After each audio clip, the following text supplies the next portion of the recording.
જરા વૈયા એ વાતે કરીશ રહ્યા હતા એટલામાં કે ઈસુ એનાના વશમાં હાજર થઈ ગયો અને એનાને કીધું તમને શાંતિ મળે. પણ વૈયા ગભરાઈ ગયો અને સમકી ગયો અને એમ સમજે કે આમો કંઈના ભૂતને બાળજે હે. ઈસુએ એનાને કીધું હોકા ગભરો હે અને તમારા મનમાં શક હોકા કરો હે. મારા હાથ પગને બાળો હોશ હે, મને અડ્ડેને બાળો, કેમ કે ભૂતને અટક અને માં નહીં આવતું. જેવો તમે મારીમાં બાળો હે એમ કે ને ઈસુએ એનાને પોતાના હાથ પગ વતાડ્યા. જરાક ખુશીથી એનાને ઈસુ જીવતો થયો એમ વિશ્વાસ ને થઈ રહ્યો હતો અને વહ્ય વિચારમાં પડી ગઈ તો ત્યારે એને પૂછ્યું, હો આ તમકને કંઈક ખાવાનું હે? એનાવે એને આગમાં ઠેકેલી માછલીનો બટકો આલ્યો, એને લઈને એનાને સામે ખાધો.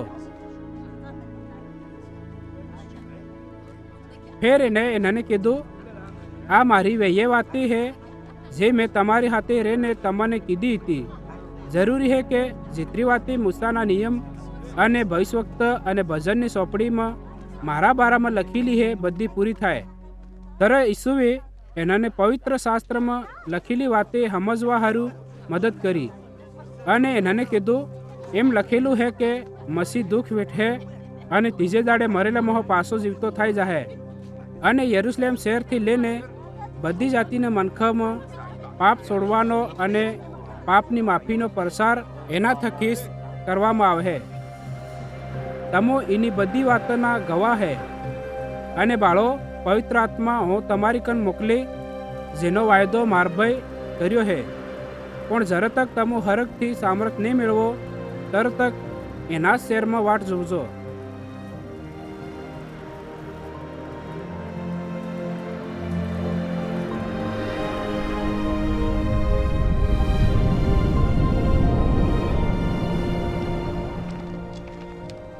ત્યારે ઈસુ એનાને બેતનિયા ગામ તક બારતો લઈ ગયો અને પોતાના હાથ ઓછા કરીને એનાને આશીષ આલી અને એનાને આશીષ આલતો જાયને વયો એના કન્હો જાતો રહ્યો અને હરગમાં ઉઠાવ લેવામાં આવ્યો.